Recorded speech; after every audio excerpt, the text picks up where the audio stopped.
Welcome, everybody. Can you hear me? Yeah. I can project without a microphone. My name's Claire Massoud, and I just wanted to welcome you to our first Writers Speak event of this academic year. It's a real thrill to have Leslie Jamison with us.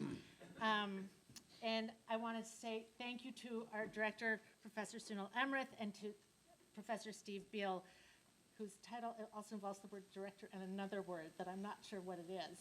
And also to Lauren Doan, who has made everything happen, and to Jeff Mayerson and the Harvard Bookstore, who will be selling books. I just wanted to let you know that there will be the second and final Writers Speak event of this semester on October 28th, when the Libyan, British, now living part-time in America, writer Hisham Matar will be speaking. The book sale after the event will be right around the corner in the lounge. Leslie has asked me to let you guys know that she will be, in addition to signing books, she will be stamping books. She has special stamps. So, and that there is an act of reciprocity involved, and that you are asked to sign her book too. So, start thinking of something pithy to say now. Please silence your cell phones. So I'm going to do a super quick introduction for Leslie and one for James. Then James is going to introduce Leslie, and then Leslie's going to read, and then they're going to chat, and then you get your turn. Sound good? Okay. Welcome back to Leslie Jamison, a 2004 graduate from Harvard and an English concentrator, here, and an alum of the Advocate and the Signet Society, who then went on to an MFA at Iowa and a PhD in English literature at Yale. Leslie's the author of a novel, The Gin Closet, which came out in 2010, and of two earlier best-selling and beloved works of nonfiction, The Empathy Exams in 2014, and The Recovering Intoxication and Its Aftermath in 2018. Celebrated for her particular combination of personal memoir and essayistic reportage, Leslie is the director of nonfiction in the MFA program at Columbia University. Her new collection of essays, Make It Scream, Make It Burn, when's the pub date? When was it? Last Tuesday. It's been out for 1 week. And it's described by the LA Times in a review just a day old as fabulously quirky and unconventional, intelligent and vibrant, and her prose is hailed as sonorous and captivating. All apt adjectives indeed. We're so thrilled and honored to have you with us. Thank you, Leslie.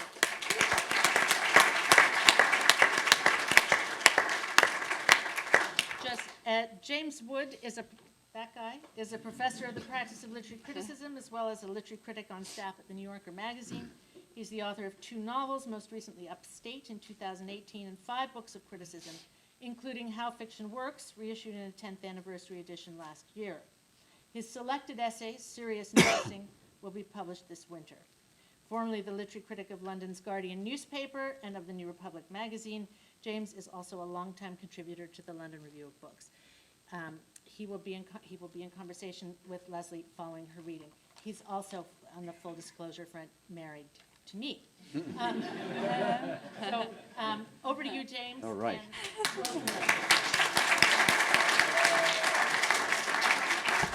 Thank you very much, everyone.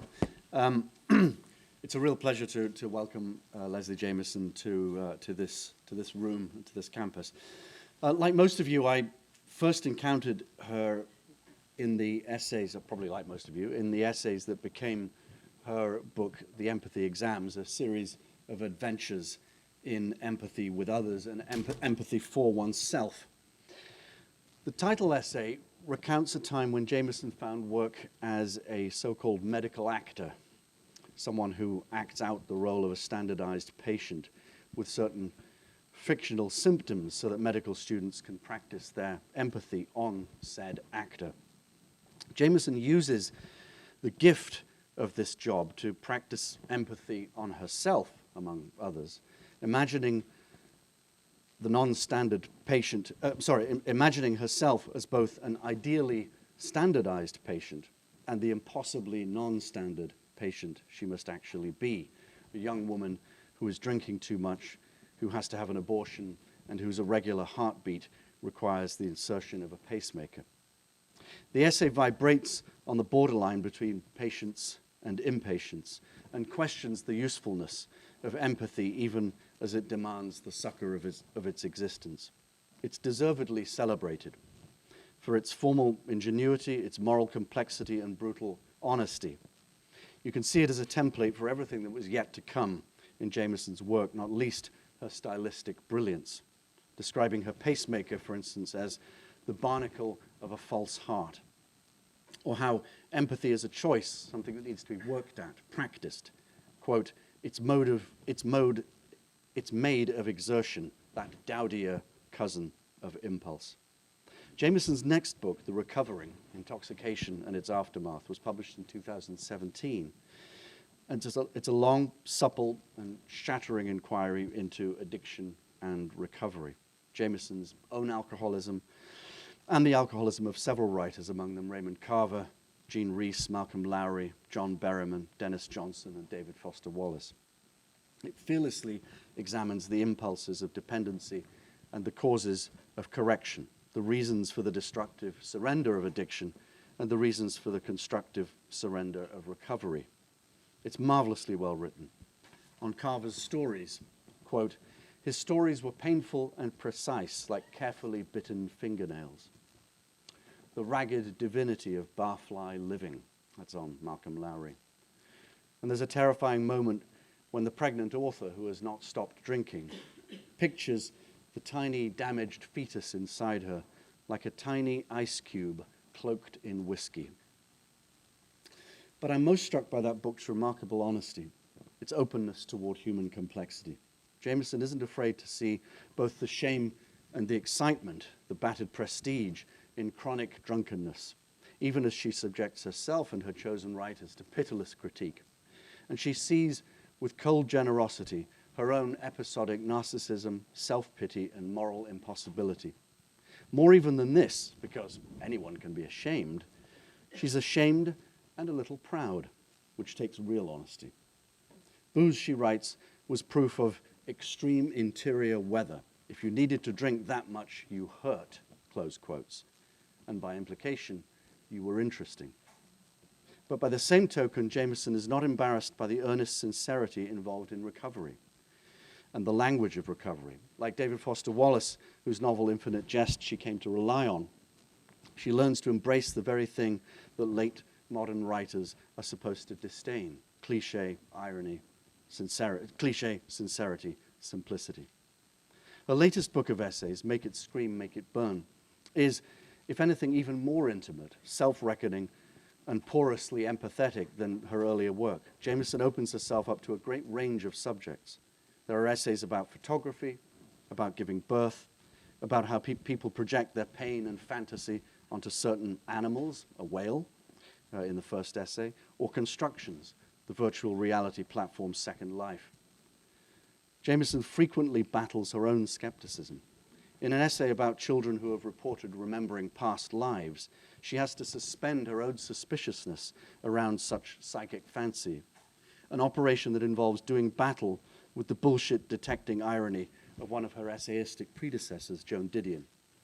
Jamison, in the end, doesn't care for Didion's skepticism around how we tell ourselves stories in order to live. Quote, I have my doubts about her doubt, she writes.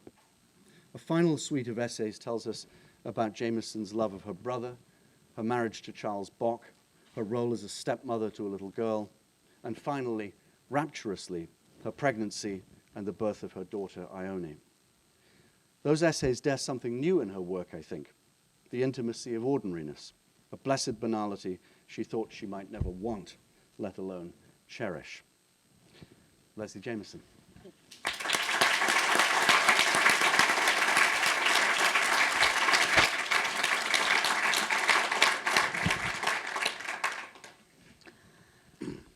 Thank you.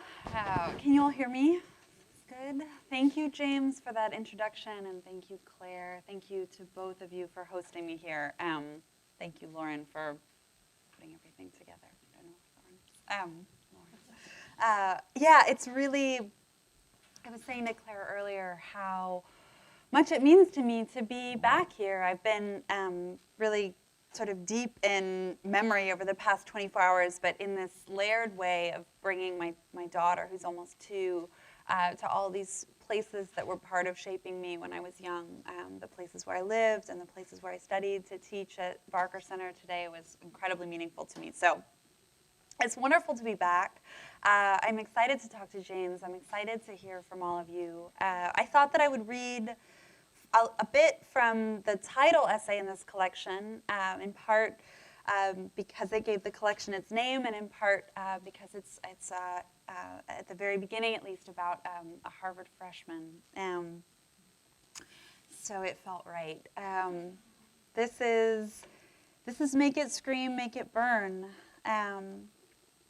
And I'm going to start from the beginning, so it doesn't need much introduction, but because I won't get to the whole thing, I guess I'll say it's really looking at James Agee's classic text, Let Us Now Praise Famous Men, but thinking about that text in relation to Agee's first draft, which was a much shorter magazine piece he wrote about 3 sharecropper families in Alabama that ended up getting rejected, and instead of shelving it, he wrote another 400 pages, and which is itself something worth remembering.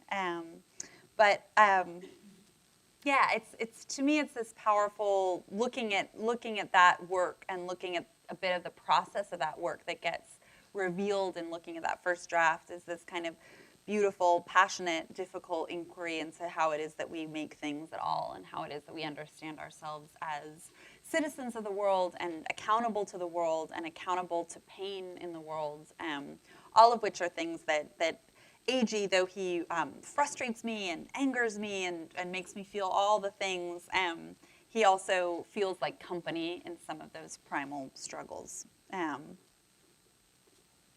So here it is, Make It Scream, Make It Burn. In the summer of 1929, after completing his freshman year at Harvard, James Agee headed west to spend a few months working as a migrant farmhand. As he wrote to Dwight Macdonald, his fellow Exeter alum, longtime friend, and eventual boss at Fortune magazine, he had grand visions for what the summer would hold.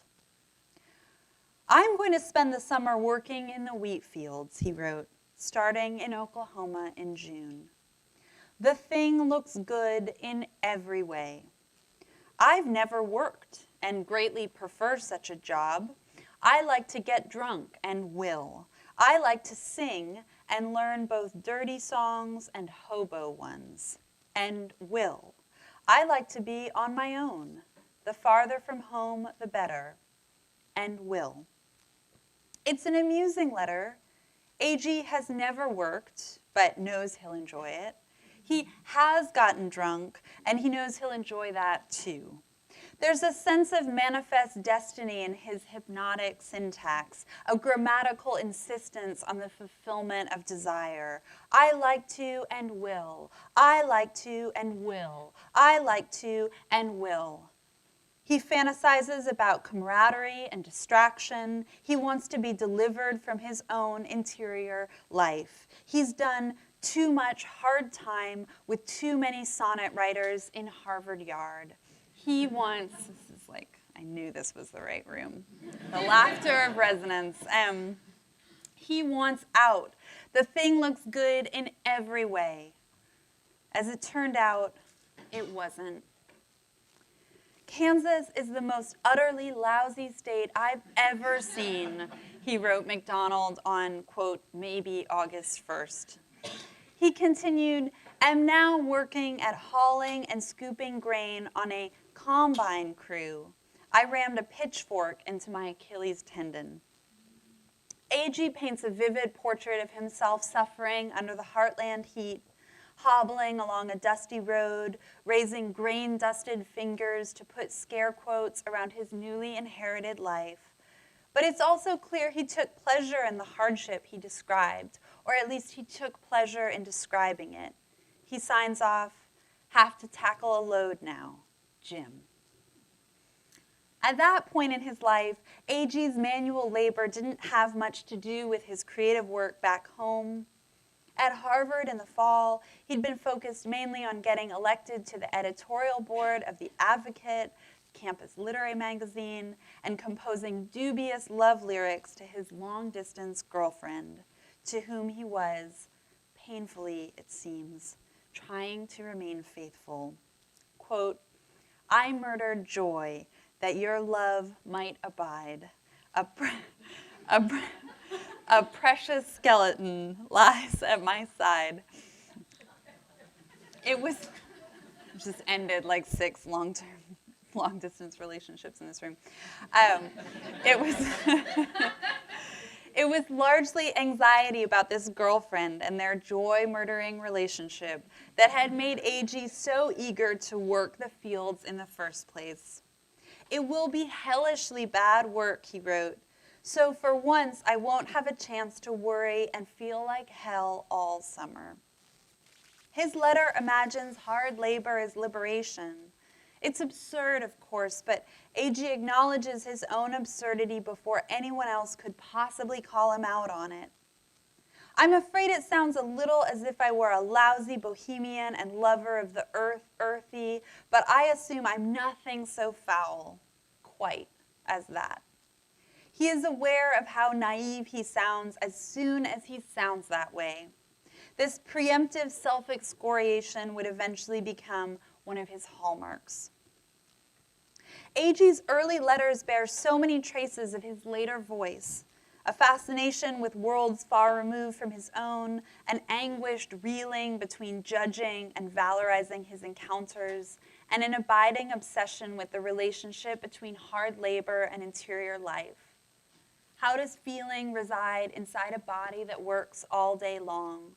Does that kind of brutal monotony banish consciousness? Is it degrading to suggest that it does, to deny it? The thing looks good in every way. 7 years later, A.G. would indict the thing from every angle possible. Researched in 1936 and eventually published in 1941, Let Us Now Praise Famous Men, A.G.'s sui generis work of sprawling lyric reportage wrestles with the material lives of 3 sharecropper families in rural Alabama. The book describes their homes and the necessities of their daily labor. It catalogs their clothes and meals and physical possessions, their illnesses and their expenses. But it also forces us into the anguish of A.G.'s attempt to do this describing, as if his attempt were another house, a labyrinthine architecture of thwarted narratives and self-sabotaging journalism, built of convoluted syntax and tortuous abstractions, charged by feelings of attachment and, beyond and beneath all else, guilt. The book is exhaustive and exhausting. It is tormented about what it finds beautiful. Sometimes it doesn't even want to exist. "If I could do it, I'd do no writing at all here," A.G. announces at the start of the book. "It would be photographs. The rest would be fragments of cloth, bits of cotton, lumps of earth, records of speech, pieces of wood and iron, files of odors, plates of food and of excrement. A piece of the body torn out by the roots might be more to the point." He'd do no writing at all, besides the 400 pages he ended up writing. He hadn't worked, but knew he'd like it. Now he had worked at writing this book, a thankless job, and knew he didn't like what his labor had made, but offered it anyway, because what else could he do? This was what he'd done. The project of praise began when Fortune sent A.G. to Alabama on assignment during the summer of 1936. He traveled with Walker Evans, whose accompanying photographs would become as famous as A.G.'s words. "Best break I ever had on Fortune," A.G. wrote in a letter. "Feel terrific personal responsibility toward story, considerable doubts of my ability to bring it off, considerable more of Fortune's ultimate willingness to use it as it seems, in theory, to me." Evans described how this sense of terrific personal responsibility shaped Agee's research. Quote, Agee worked in what looked like a rush and a rage. In Alabama, he was possessed with the business, jamming it all into days and the nights. He must not have slept. Agee's doubts about his ability to bring it off only deepened once the business itself was done. As he wrote to Father James Harold Fly, a teacher at his Episcopal boys' school in Sewanee and one of his great lifelong mentors, quote, everything there was unpredictable from day to day. I was half crazy with the heat and diet. The trip was very hard and certainly one of the best things I've ever had happen to me. Writing what we found is a different matter. Impossible in any form and length fortune can use, and I am now so stultified trying to do that I'm afraid I've lost the ability to make it right in my own way. Agee was on staff at Fortune, outfitted with an office in the Chrysler Building back in Manhattan, where he went on all-night whiskey benders turning out copy about cockfighting and the Tennessee Valley Authority. But he was right to doubt their, quote, ultimate willingness to publish. The magazine killed the piece in late 1936. At that point, Agee began looking for other ways to write and publish the material. He applied for a Guggenheim grant, calling his project, quote, an Alabama record, and describing it as an attempt to tell everything possible as accurately as possible with as total a suspicion of creative and artistic as of repertorial attitudes and methods, and, humbly, quote, likely to involve the development of some more or less new forms of writing.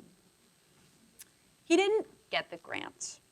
Eventually, he got a small advance from a publishing house, so he holed up in New Jersey and began expanding his original article into the glorious sprawl that would eventually become Praise. The book was published to Little Fanfare in 1941, sold about 600 copies, a few hundred more in remainders, and was, in Macdonald's words, a commercial failure in every sense. Not until its 1960 re-release did the book catch fire, fueled by the energy of the civil rights movement and appreciated by a readership primed for the rich narrative texture of the new journalism. Lionel Trilling would eventually call Praise, quote, the most realistic and most important moral effort of our American generation, arguing not only for its cultural stature, but also for the ways in which it could shift our expectations about what realism might mean and the kinds of messy, emotive texture that realistic portraits of human existence might require.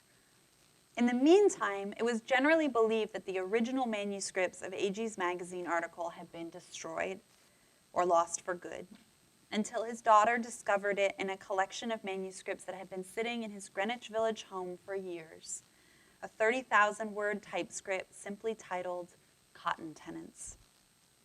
Reading this carefully structured original draft alongside the unspooling book it eventually became offers a split-screen glimpse into the process of witnessing itself. How does the morally outraged mind begin to arrange its materials? And then, once it begins to doubt itself, how does it rearrange them all over again? And I'm going to read, actually, from the last few paragraphs in the essay as well. Although I promise there's some really good stuff in between, so you should read the rest of the essay too. Jacob Riis describes how he once fought the impulse to cry out at a city planning meeting when a builder called for designing more humane apartments. I wanted to jump in my seat at that time and shout, "Amen," Riis writes, but I remembered that I was a reporter and kept still. He wrote the other half instead.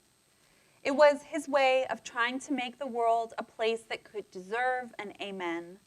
It was an accusation and an exhortation, a prayer directed at the entire city. Let Us Now Praise Famous Men is a prayer, but it is also an admonishment.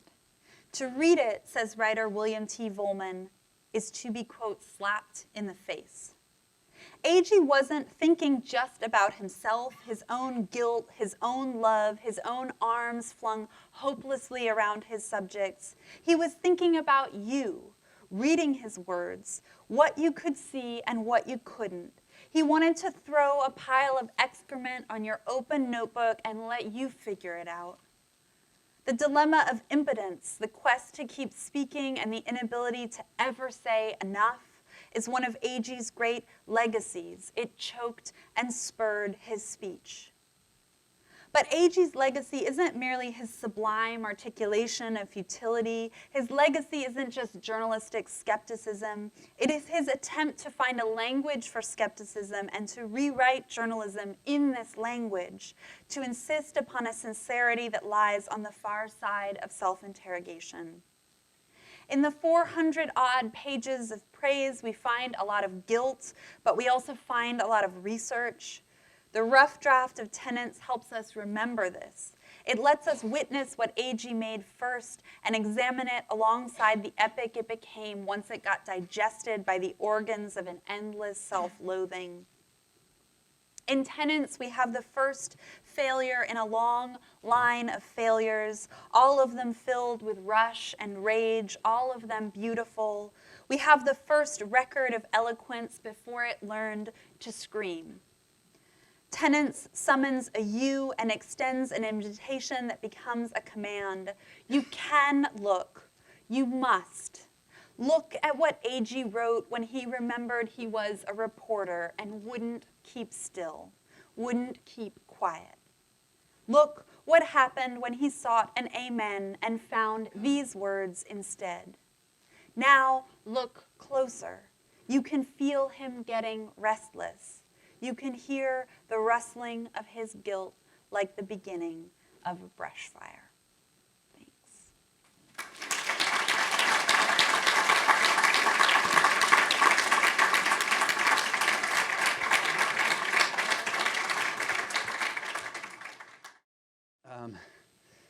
So I was saying to my students yesterday, we were discussing your essay in defense of saccharin. You're now on the syllabus, right? You haven't just come back to university, on the syllabus. And I was reminding them that one fact about contemporary literature is that essentially from about the 50s onwards, writing has increasingly is being produced by people who studied it at university. And that marks quite a shift between us and previous ages. And I just wanted to start that, thinking about that in relation to, here you are coming back to a place that you studied literature at. You went on to do a great deal more study, both in creative writing and doing a PhD. And it's a powerful dynamic in your work too, I think, that you're a very good reader of yourself and other people and of texts, as you've just displayed, and you're paradoxically much less good at living often, or have been, right? I mean, that's something you write. Yeah. And I'm just interested in how that, right? It's not. Wasn't what I was expecting you were to say, yeah. Right? Okay, let's make it general. We're all goodish readers, and we're all terrible at living. But it is obviously something that you come back to again and again. So I just really wanted to ask you, first of all, what kind of impact you think being trained to read texts has made on you as a writer? Yeah, and then I have definitely things to say about that, and also things to say maybe about the second part too, about that disconnect between reading and living, or that disconnect between self-awareness and self-transformation, and the ways in which maybe that connects to some of the thinking about failure that is happening in this book, or what's generative about failure. I mean, I feel so deeply constituted by really I feel like a palimpsest inside of everything that I've ever read, and some things in that palimpsest loom larger than others, but so many of those texts were brought to me, bless you, through classrooms and through those discussions. And so I think in a way, and especially coming back here and coming back to the Barker Center today, I was having these very embodied sense memories of being in certain classrooms, the classroom where I studied poetry with Jory Graham, or the basement classroom where I studied poetry with Peter Sachs, or reading many, many texts of 18th century travel literature in that little seminar room that overlooks the atrium. And I think that for me, like the ways in which those Wendler's Whitman seminar, which was like hugely formative for me, and so just remembering those classrooms, but also remembering those classrooms and what I read in these very bodily ways, like being in that building again. I think that's so much of what my writing practice ultimately comes back to, is how all of these different ways of absorbing the world are living alongside each other, like what we read, what our bodies do, where our bodies have been, that those don't exist in separate compartments, right? They're always a kind of speaking to each other inside of us. And so in that sense, like, I think there can be these easy or reductive narratives about how too much programming around contemporary writers, or these contemporary writers coming out of MFA programs, can sort of impose a kind of cookie cutter stylistic approach, or that you can sort of recognize MFA writers because they all write the same, and that there's something sort of getting increasingly institutionalized about how we write, and there's been really smart thinking and writing about that. But to me, I don't think that will ever feel true, or I don't see the truth in that, because I think the writing is only ever as flat as the veins of literary influence that are coming into it. And if those veins are varied and multiple and dynamic and alive, then the writing is going to remain that way in response to them. So, so to me, it feels like, yeah, those classrooms are there, but those classrooms, like, they were really surprising and dynamic places. So if you'd skipped Iowa, I mean, I know a lot of things, you've experienced a lot of things in Iowa, and you've written them about them, particularly in the Recovering, but if you'd skipped Iowa and just gone straight to graduate school, how would your writing, what did you learn as a writer at Iowa, apart from the fact that you had time, which is so precious, as you say, to read more literature?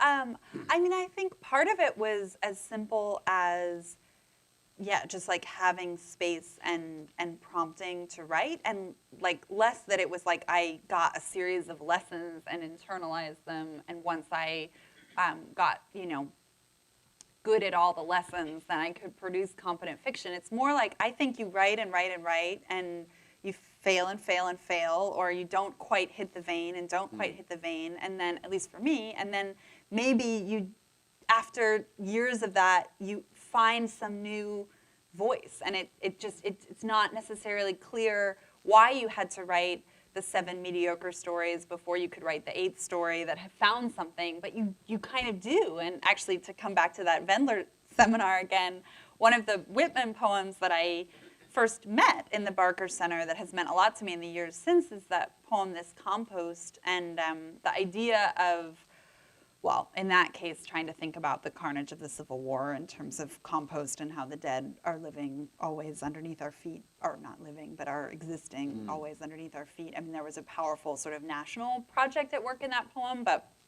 when I think about most of experience, I often come back to that image of composting, and how even if we can't understand the mechanisms by which what we've lived, or the ways in which our failures kind of constitute what we're able to do next, I really believe in that process of composting. And so I think Iowa gave me opportunities to write the 7 mediocre stories I needed to write in order to write, because there really is only one thing I wrote at Iowa that I think was any good, but I needed to write all the things around it before I could get there. So I think it gave me time. I think it gave me a sort of a sense of muscle memory for how the process needed to work, that you needed to keep showing up for uncertainty and failure before you showed up to the thing that felt like it could sing. And then I think there were certain truths about writing that I absorbed while I was there, one of the ones that comes to mind is like things that I learned in the classroom from teachers that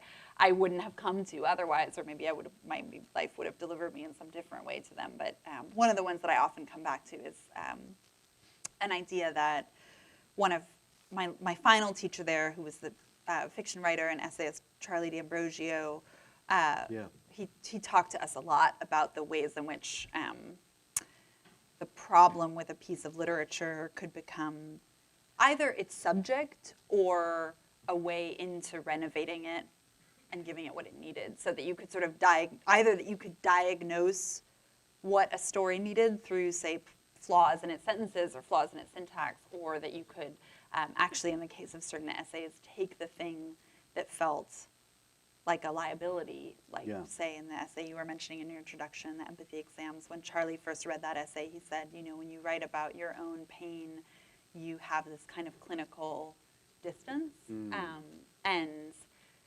that piece of feedback or that critique was part of what gave me the idea of narrating my own experiences almost as if they were clinical dossiers, which was a formal experiment that ended up actually allowing me to narrate the emotional experiences in them much more fully.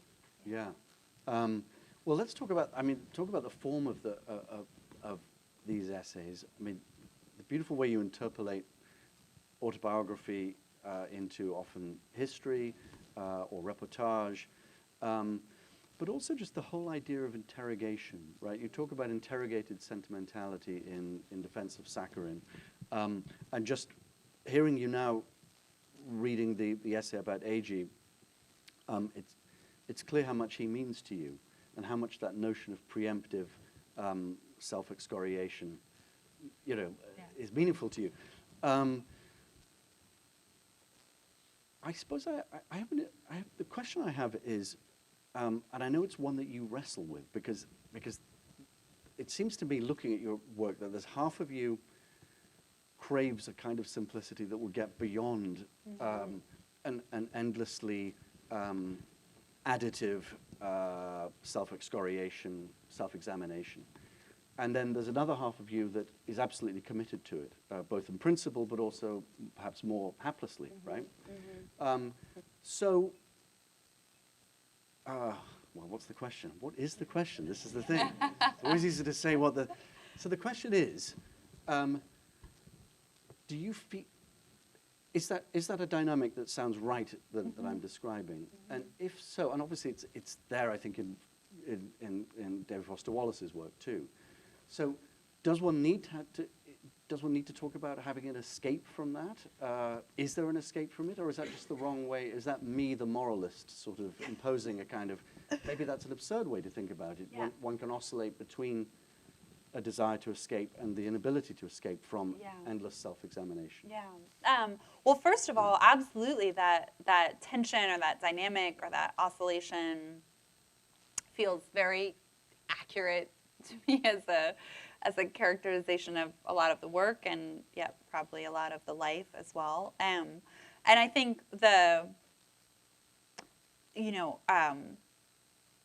when I, in that last portion I read when I talked about A.G. wanting to believe in something on the other side, to insist upon a sincerity that lies on the far side of self-interrogation, I think that is one way of thinking about what I often feel like I'm striving for, is to find this point of landing that is a sincere point of landing, and that's something that I do stand behind, and actually something I believe that you can stand behind even if you haven't gone through the endless process of self-interrogation to get there. Like the final lines in empathy exams are, I want our hearts to be open. I just wrote that. I mean it. I want our hearts to be open. And obviously there's a kind of self-awareness in there when I say I just wrote that. It's like acknowledging that there are people out there who would say, I can't believe you just wrote that. I want our hearts to be open.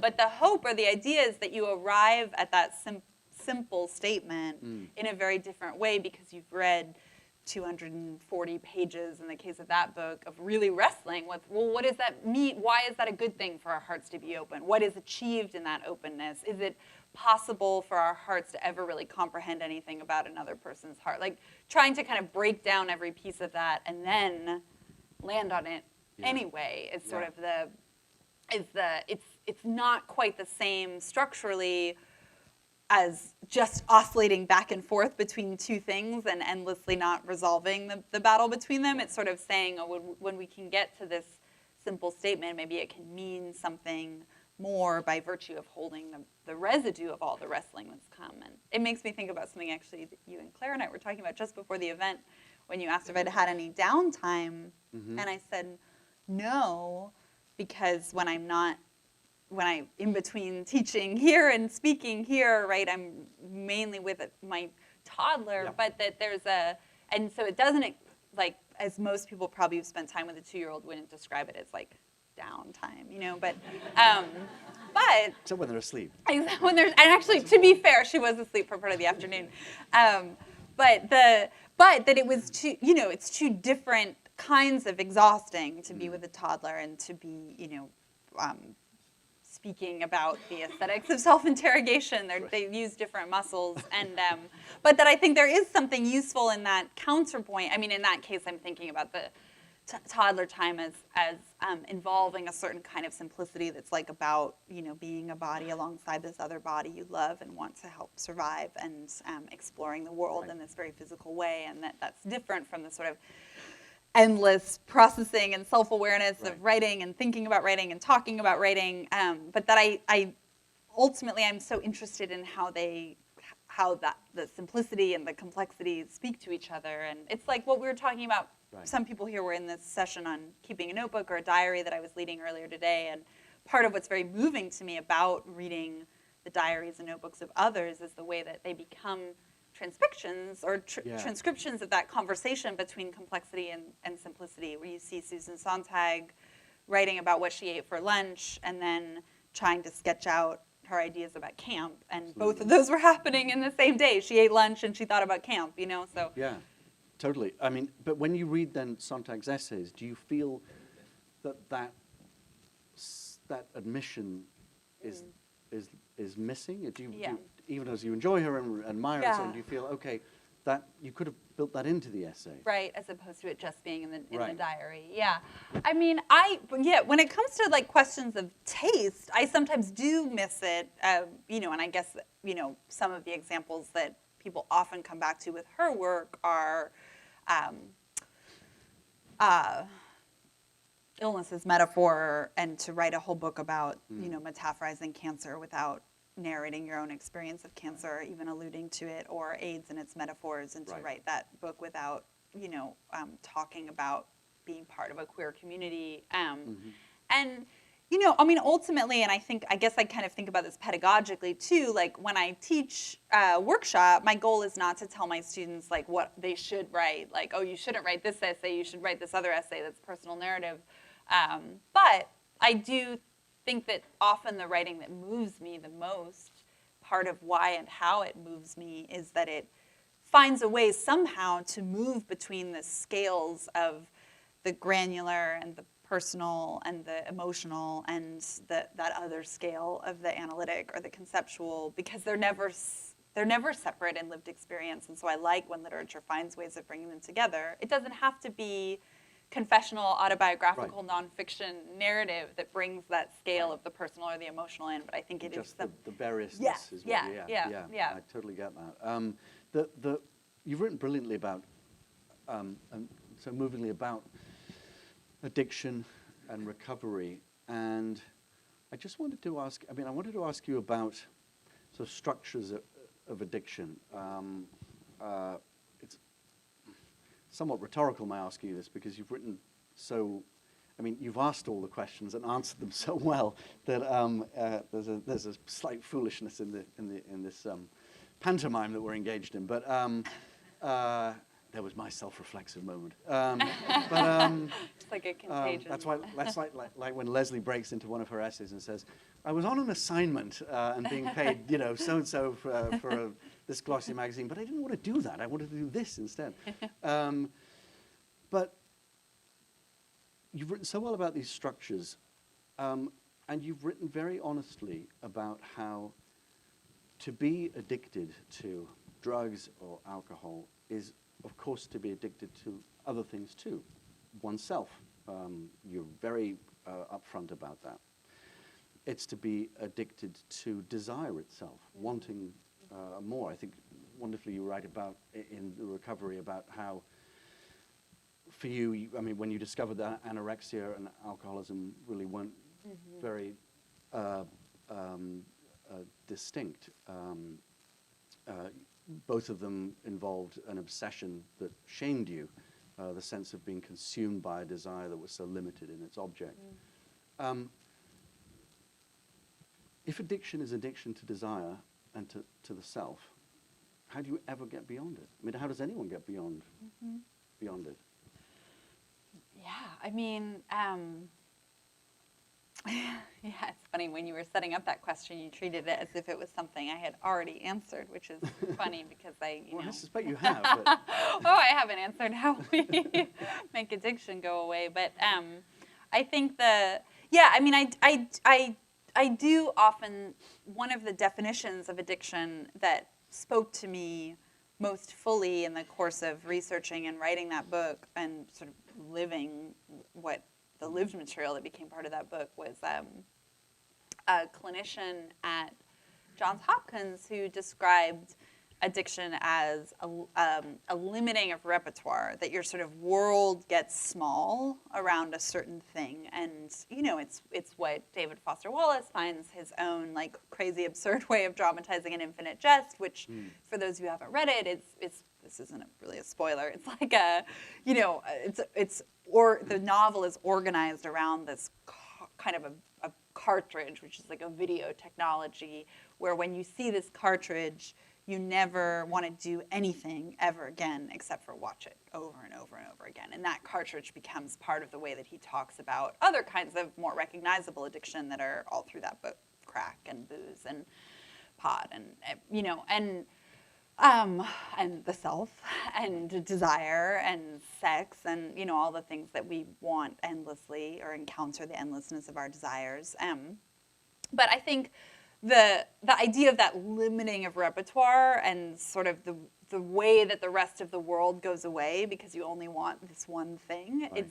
it is a kind of frightening core of addiction, I think. And so one of the ways out of it, I think, on a kind of psychological level, which isn't to discount all the things that are important to talk about with addiction on a physiological level, right? Like sometimes the way out of it might need to be,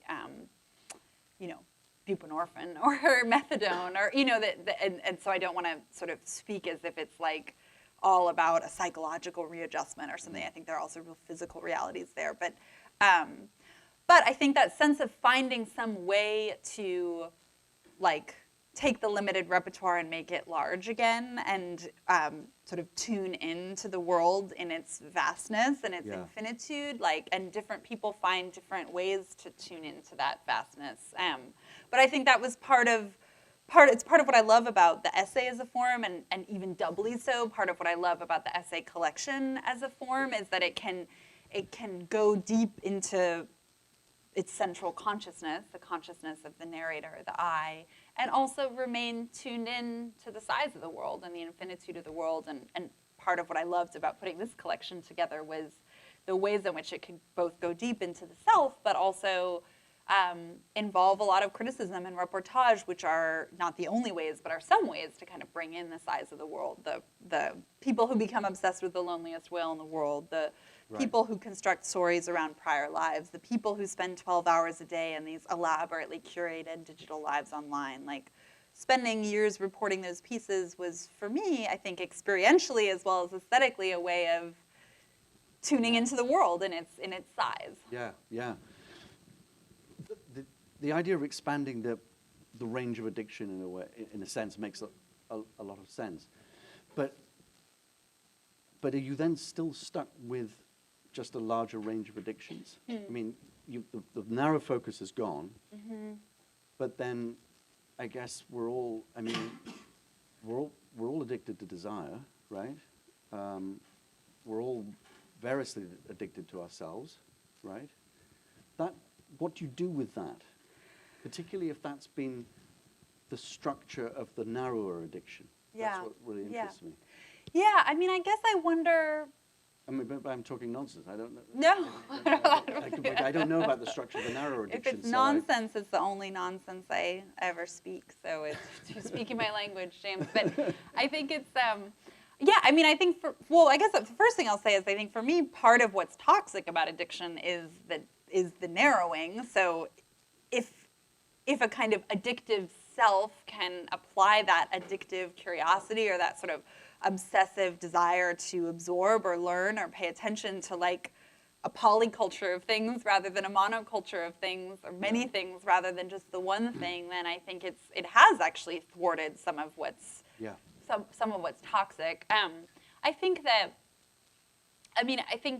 when you talk about being like addicted to desire itself, I think part of the way out of that is, and part of what I was trying to map in some of these essays is like structures of desire, I think, are often about projecting the sort of ideal version of a thing that you don't yet have or maybe can't ever have. And so to desire something endlessly or to long for something endlessly is sort of to long for this perfect distant version of it. And that I think the way out of that, it's kind of like endless cycle of like longing for the thing you can't have or longing for the thing when it's far away, is to also try to figure out how to be with things close up, how to be with things in a daily way, how to be with people in their flawedness and their complexity, how to show up for relationships that are many things at once, to sort of replace the perfect distant vision with the close, proximate, messy, imperfect one, which feels like a very non-addictive way of being, right? To me, to just like show up for dailiness and imperfection. Right, and that's something you write really beautifully about at the end, towards the end of the book, with the more personal essays, where you're writing about giving birth, about marriage, about the ordinariness of your brother's life that seemed when you were younger, staid, inaccessible, admirable, but not yours. Is that going to, so if that is very much the texture of your life at the moment, something that in a different context you called unbland wellness. I like that phrase, unbland wellness. But if unbland wellness is what you're about and after right now, is that going to produce a different kind of essay? Has it already produced a different kind of essay? Are those essays at the end a little different from the earlier ones? Yeah. Well, it's funny because I've also started to think about working on a novel again, which is maybe another genre answer to that dilemma, to imagine things that aren't. But yeah, I mean, I do think that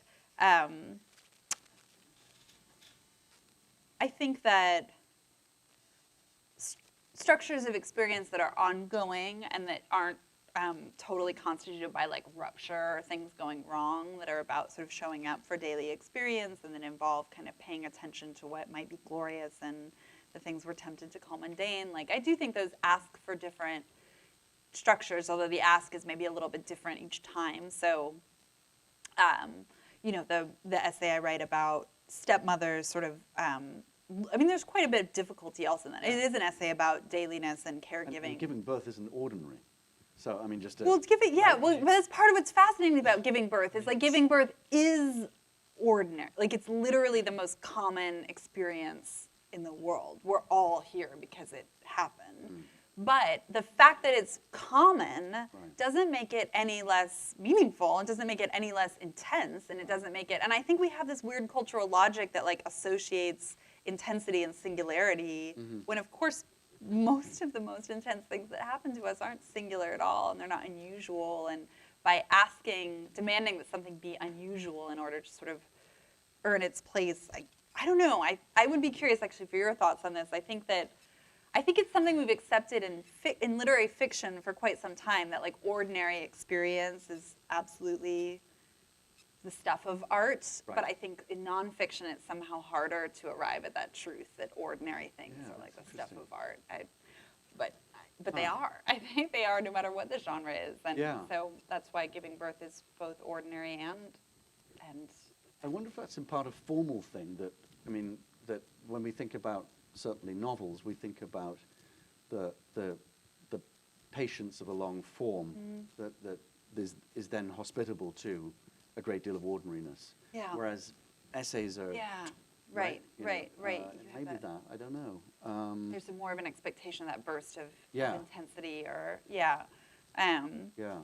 But I think there are different ways of I think there are different forms, I guess, that ordinariness can ask for. And, you know, in the case of the stepmother piece, I'm also, there's quite a bit of personal narrative, but I'm also really looking at a whole tradition of the stepmother archetype and how that archetype shows up in fairy tales, in historical records, and, you know, how the really fascinating ways by which the sort of vilified figure of the witch gives way to the vilified figure of the stepmother. But basically, in terms of form and structure, the essay is living inside daily experiences, like picking a little girl up and taking her to ballet class, but it's also thinking about the relationship between those ordinary experiences and like centuries of storytelling.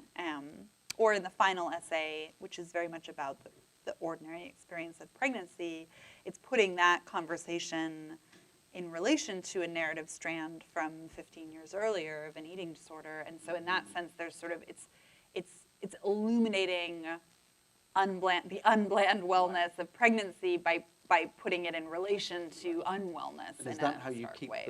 Is that how you keep the sort of the texture of interrogation going, right? I think so, partially. I mean, really with that piece, it actually started out as two separate essays, where there was an essay about the eating disorder that was formally experimental in a different way, and then an essay about pregnancy. And I realized each strand on their own didn't have quite the right charge, or didn't feel quite motivated enough. Maybe it didn't have a strong enough question at its core. And eventually my editor asked me, like, are you sure that this eating disorder essay needs to be in this collection? And I said, well, I really like the way it speaks to the pregnancy essay at the end. And as soon as I said that to him, I realized if I was invested in the ways if my main investment was in the ways those two experiences were speaking to each other, I needed to actually make them speak to each other, rather than just having them speak to each other in that sort of vague, permissive, two things in the same book are always speaking to each other somehow, in some way, you know? Like, I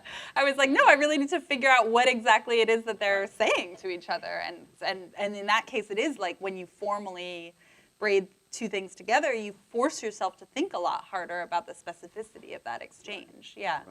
Did you publish, had that been published anywhere? So this is the first.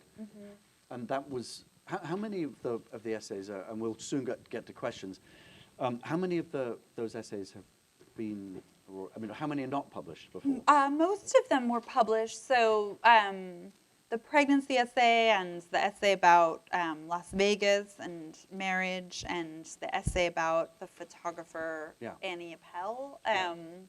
Three very different essays. Had not appeared. Had not been published anywhere. And the essay about the layover, I mean, that one came out just right around the time of publication. But there's an essay about, it was funny, somebody in an introduction recently was like, Leslie Jamison covers topics as diverse as reincarnation, digital avatars, and airport layovers. And I was like, oh God, that really sells the book. But there is an essay, fair enough, because there is a whole essay about a layover in here. I did see the layover one, that's very good. So I've got a final question, and then we'll go to the audience. And I think I might have I hope that this is one you can't answer. Oh, good. So as someone who was brought up in a very religious household, I'm very alert to religious structures, and particularly to the presence of guilt, which was the thing you are most responsive to, not surprisingly, in James Agee, and which I think absolutely drives your work, guilt and shame. Along with some other religious structures like atonement and so on. I love this question already, As far as I know, you had the opposite of a religious upbringing. So where did they come from? Where are the Jamison pastors who are in their frock coats? I should ask breathing down. My family's in the second row, so maybe I should ask them where the Jamison guilt comes from. I think that it's probably easier. What did you? It was a rhetorical question. Yeah, I mean, I think maybe it's easier for me to locate the sources or origins of shame than of guilt, which is itself an interesting. I mean, shame maybe has more to do with how one fears being seen or being seen in some way that feels like it's calling out some rot at the core versus the internal experience of it. I think that I always had some sense of something being not quite right or not quite enough inside of me, and I don't actually think that that's talk about things being common. I don't think that's a particularly unusual way to feel, but I would say I didn't grow up in a strongly religious way, so the language that was attached to that feeling of something being a bit wrong inside wasn't a moralistic language of sort of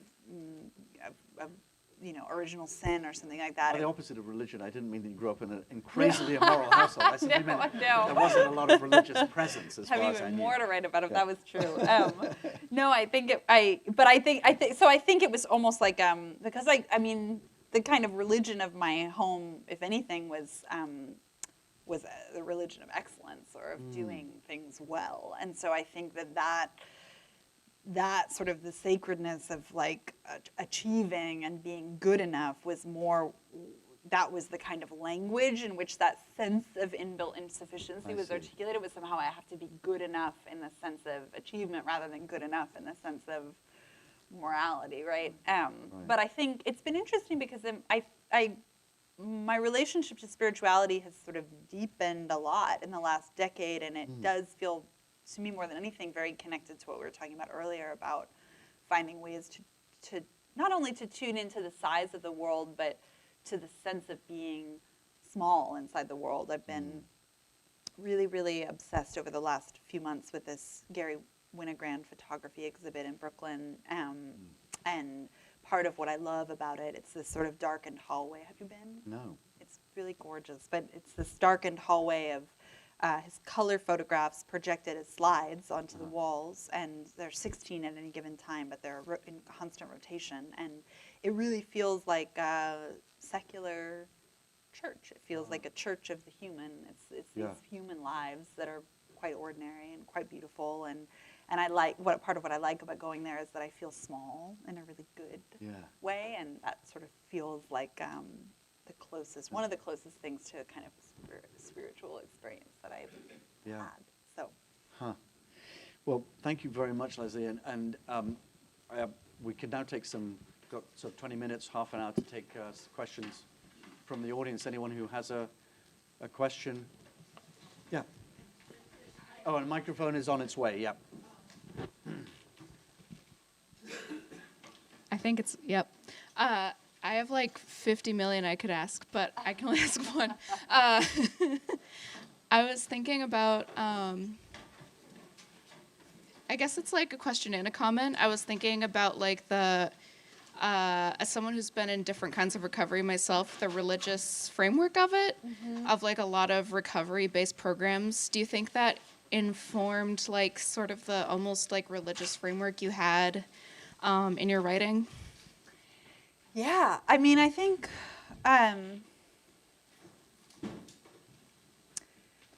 it's a great question. I think there are certain things that my writing is seeking or wants that are related to some of the religious frameworks that show up in religious institutions, but also show up in recovery around both ways that are kind of really related to what we were just talking about, sort of ways of feeling small in a good way, or ways of feeling in contact with or finding some faith in something kind of bigger than you can see the edges of, or something more complicated than you can comprehend. That sometimes how we talk about that is like believing in God, but like there's another way of thinking about it, which is to say like sort of believing in the presence of something more complicated than you can understand. And I think in that way, like commitment to literature is also an act of faith, right? Insofar as it's a commitment to something more complicated than you can understand, or that's sort of the desire to bring your consciousness up against something larger than you can see the edges of, I think is a very religious desire, but it's also a desire that can express itself in a lot of other ways. And I think my writing is really interested in like, what's the thing that's larger that I can see the edges of, and how can I kind of narrate experiences of coming up against that threshold? How can the writing itself create some version of that threshold? And I also think like kind of possibilities of grace and where grace lives. And I just did this conversation for the Paris Review with this poet, Kaveh Akbar, whose work I would recommend to everybody. He's a really phenomenal poet. And he's really interested in grace and the way that grace lives in ordinary moments. So I think that again is a, religious faith traditions have a certain way of talking about grace, but there are lots of ways investigating the possibilities of grace, and I think my work is really, it's almost like it shares that hunger with religious frameworks or religious pursuits, but doesn't always share a sense of like the same means or the same method. Yeah, I love your heart and your boots. Yeah.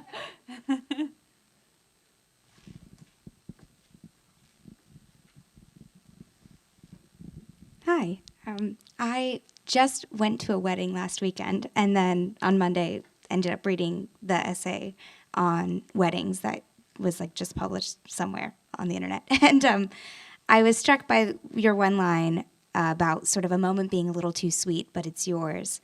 And it just got me thinking about writing in general and sort of personal writing and how you come to kind of regard that because it's both yours and not yours once it's out in the world. And I guess, it's something I want to ask a lot of writers, but like, what is your relationship to your writing, I guess, and how that relates to your life itself, and having to talk about it so much? Because it seems like it would be sort of hard. Yeah, it's a great question, and actually your framing of the question itself begins to answer the question, which is to say that one of the things that I don't love everything about work going into the world, especially when it involves or has sort of some of the materials that the work has arranged or drawn upon or excavated are personal or are materials from my own lived experience that can make its entry into the world even harder or more charged or more fraught.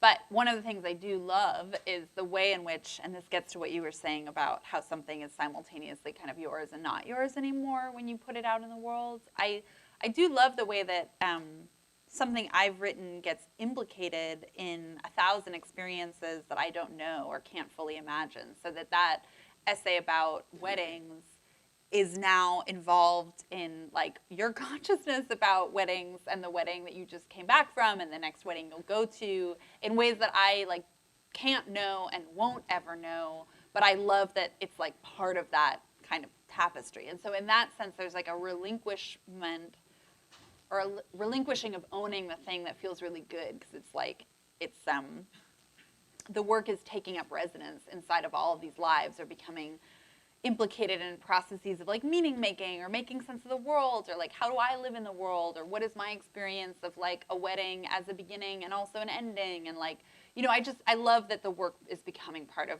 other lives in these ways that I can't fully see or understand. Maybe it's related to the first question too, because it's when the writing goes out into the world, it becomes part of something that I can't see the edges of anymore. I can see the edges of the essay itself, but I can't see the edges of how it's been received. And that's sort of, it's humbling and terrifying and exciting and all of those things at once.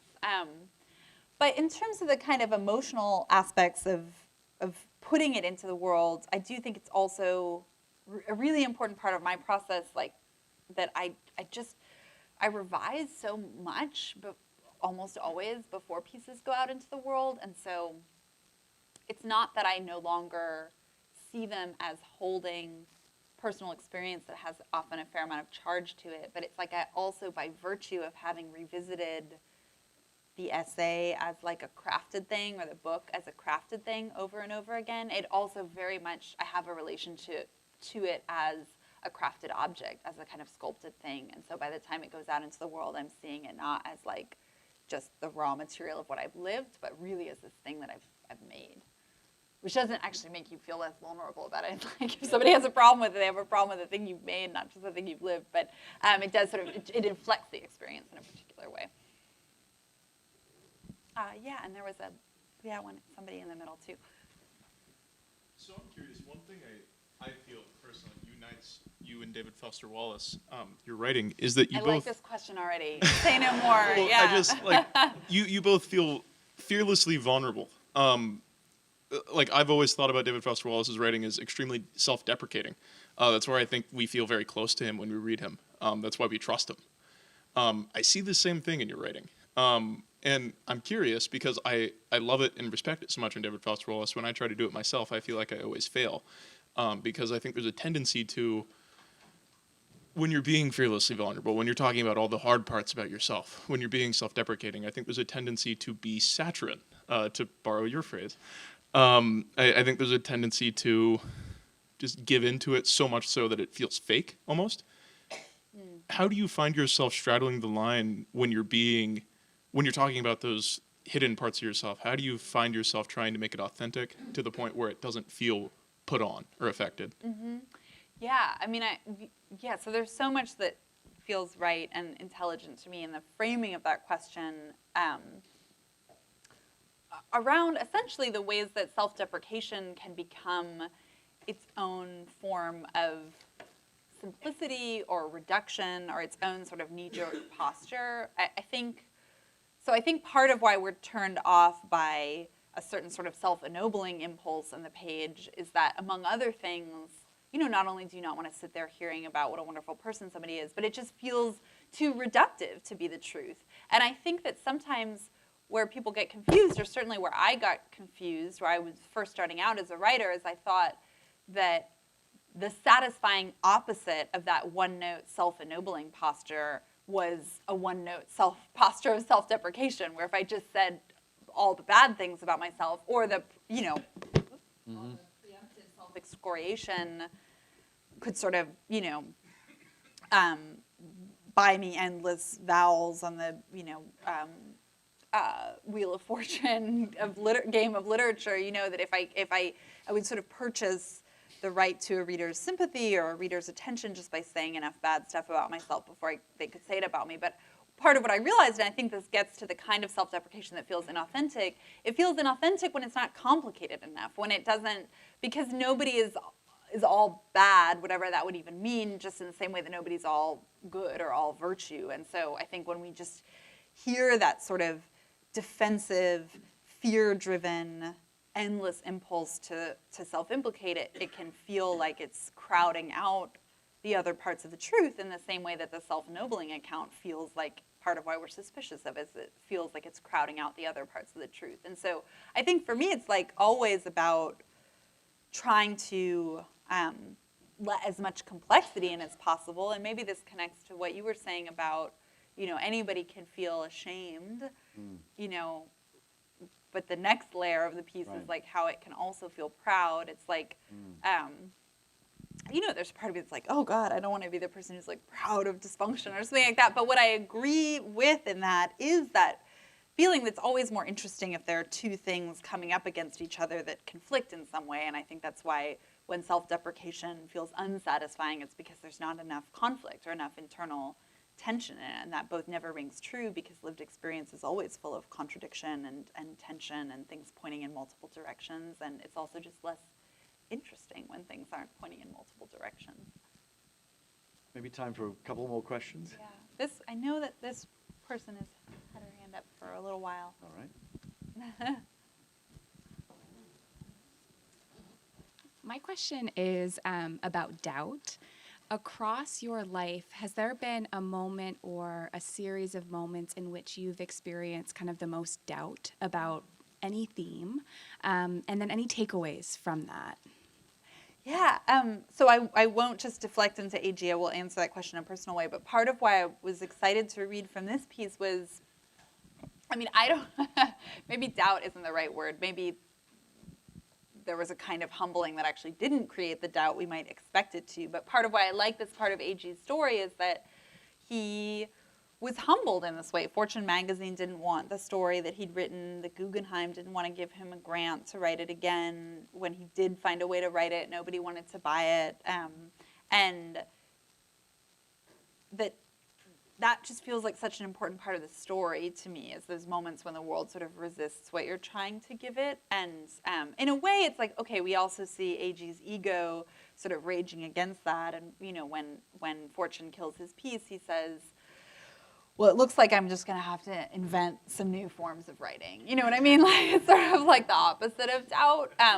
But there's also a way in which that, you know, I don't know where all the doubt and guilt and sort of constant self-questioning comes from in the pages of that book, but it's hard for me to believe it's completely independent of all the ways that his writing had been around that subject, had been resisted by the world. And so I think, to get to your question, one of the takeaways from my own experiences of doubt, and there have been many, you know, I think it's easy to look at the kind of paragraph bio of somebody's life and their book jacket or whatever, and you see all the things that they've done and all the ways that they've gotten the things that they wanted, and they've gotten the things they wanted to put on their book jacket. But, you know, in the midst of, in between the lines of what shows up in the book jacket are all sorts of, you know, I can remember actually, and it makes me sad that this probably isn't the case anymore, but I can remember going to the post office in Iowa City with my like stacks of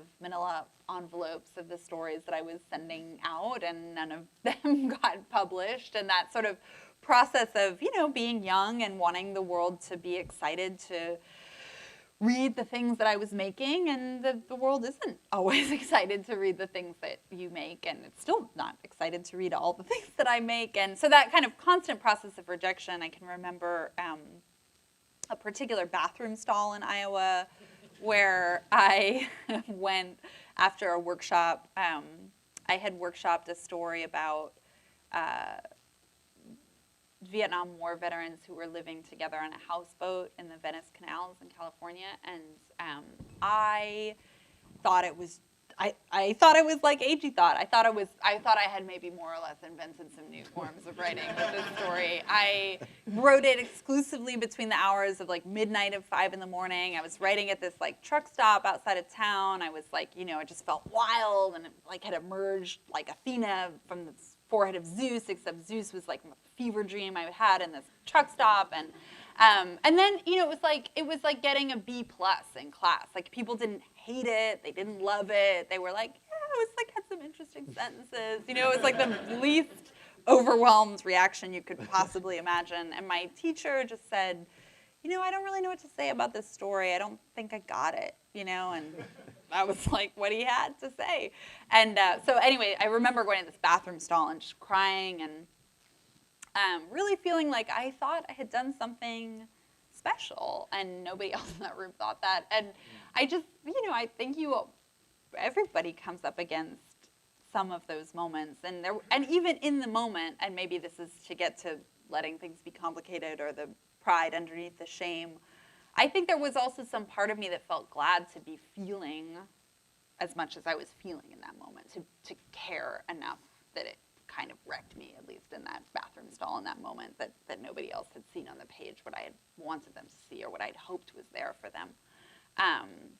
And so I guess that some of the takeaways are both that the ferocity with which doubt can strike, or the ways in which it can be crippling, are also often signs of investment and that kind of caring about the thing enough. So there's a way in which it can be read.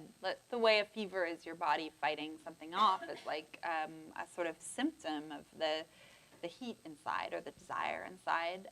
And also, I think there are things that doubt has to tell us about, you know, situations we might need to get out of, or stories that we might need to figure out how to tell a different way. And, you know, I think trying to exercise those muscles of learning to listen to what doubt might be trying to tell you, and then also those muscles of sort of, you know, lashing yourself to the mast like Odysseus and just trying to block it out, and how life has to involve navigating both that sort of listening and that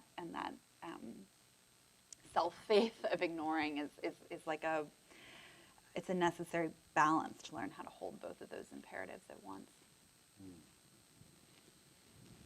Final question. Yes, thank you. All right, so this might be a minor local question, but maybe it'll lead somewhere valuable. I'm a big fan of The Recovering. Listened to it up and down to Vermont a couple of times this summer. And, was amazed by the close reading and the taking down of the myth of the alcoholic writer, that one must go with the other. The specific moment I want to ask about is buying Carolyn Knapp's Drinking a Love Story, I think over in the Harvard bookstore. Mm-hmm. And it's one of the few of them I had read, so I was looking forward to you going into it. But you didn't at all, and in fact, you didn't say the name. You had this beautiful moment about the martini glass on the cover and the word love in the title and an exchange with the bookseller. And I wonder if you could talk about your decision not to name her, not to name the book. Obviously, you got to edit somewhere, but just the crafting of that particular moment. Mm-hmm. Yeah, I think it's actually a white wine glass on the cover of that book, which I only say because one of the things that I connected to so deeply in that book was the way that she talks about her relationship to white wine. And it's funny, a friend of mine, What's the book, by the way? the book is called Drinking a Love Story by Carolyn Knapp, Knapp, PP. and it's a beautiful, beautiful memoir about drinking and recovery. Yeah, and I will answer your question. I think, I had a friend who recently read my book, The Recovering, and said that, he had really admired my writing, and he himself is sober, but did many other things that weren't white wine. And he said that he had really resisted reading the book because he felt like it was going to be a book about a white wine drunk, as her book is a book about a white wine drunk. And when he read it, I said, so what do you think? Was I a white wine drunk or what? And he was like, well, you really were a white wine drunk, but the book was really good anyway. And I realized, like, there is a lot of white wine in that book, but I was glad it had some useful things to say despite that. I think, and I think this actually connects back to aging in an interesting way. Like, I loved Carolyn Knapp's book, and it was so important to me. It wasn't that I got sober right after I read it, but it stayed in me. It was like a little ticking time bomb for years after I read it. Did you read it before Recovery? Yes, Okay. a couple years before. And I actually, like, you should never, like, confess this as a writer. I just sat on the floor of the bookstore and read it straight for like 3 hours, and then I didn't buy it, which is like, is a real testament to the book that I was like so engrossed that I didn't, but then it's like, oh, but everybody should always buy the book. And I did buy it subsequently, years later, but I think I didn't write extensively about it. I didn't write extensively about it because I wasn't wrestling with it in the way that I was wrestling with some of those other books. I just inhaled it, and I needed it, and I loved it, and I feel like it has all these important truths, but it's almost like if I were to write about that book, I would probably just quote long passages of it and with a big check mark next to them, and that's not necessarily what people need from me, but I feel like some of the writers that I come back to, it's not necessarily because they're the writers I love the most, although I do write about lots of writers that I've loved, but that they're writers that I'm thinking both with them and against them, and that there feels like something more productive about transcribing that engagement because it has a couple of more of a push-pull with it. And I write about, I probably never stop writing about AG, but it's in part because my relationship with him is not that relationship of unequivocal love. I admire many things about him. I find his language fascinating and often inspiring. I find his relationship to failure aesthetically and structurally inspiring. But I also, he drives me crazy. I find him frustrating. I find him ethically problematic. It's like I find that his guilt takes up so much room on the page, and that's frustrating. And so, but it's because I'm sort of, part of me is loving him and part of me is railing against him. And I felt that with many of the writers who show up in The Recovering, there is somehow more of a push-pull. I love something about what they did with words, but there's also something I feel upset by in their legacies, either this kind of protective impulse around their self-destruction or, but there's something, there's a little bit more of a feeling of a struggle there, and that's what motivates the writing. And I'm not sure I had that sense of that struggle with her work. And that was why you didn't mention her name? Was it the name or the title? Or Yeah, I don't know if I more have specific? a smart an answer for why I Right, didn't mention the name of that book. I think I knew that anybody who knew that book would know from the mention of a love story. What it was. Yeah, and then it felt like there's an exchange with the bookstore clerk where he sort of comments on it being labeled a love story, and I think it felt, and like, what did that imply about what it was saying about alcohol? And I felt in the way that he said that he was also saying something about his own relationship to alcohol. But it felt sort of more powerful to me maybe to just embed the title in that moment of exchange rather than to sort of lay it out there and then have it come up in the exchange, to sort of let the love story come from his voice rather than my text. Wonderful. Well, thank you very much, Leslie. for a Thank you. wonderful evening.